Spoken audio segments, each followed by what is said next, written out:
নমস্কার। বসন্তে বর্ষা, ভরা বসন্তে হ্যাংলা ছোচা গ্রীষ্ম এসে উকি দেয়। বসন্ত ও গ্রীষ্ম লড়াই চলে, তারই মাঝে সুযোগ বুঝে বর্ষা চলে আসে ভরা বসন্তে। এদের কাণ্ড দেখে প্রকৃতিও দিশেহারা হয়ে যায়। ঋতু বৈচিত্র্যে বসন্তের পলাশও পশু পাখিরাও দিশেহারা হয়। বর্ষার জলে কোকিলের স্বর রুদ্ধ হয়। এসব দেখে মানুষও দিশেহারা হয়। কোথায় সেই রং ভরা উজ্জ্বল বসন্ত?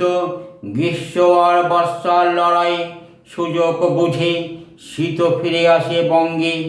বসন্ত আজ মনমরা, ভীষণ মনমরা। পলাশেও সব দিশাহারা, কোকিলের কুহু কুহু যায় না শোনা। বলাদ গাছ হতে ফুলগুলিও সব ঝরে পড়ে। ভরা বসন্তে হ্যাংলা ছোচা গ্রীষ্ম এসে বর্ষাকে সাথে উকি দেয় এ বঙ্গে। নমস্কার।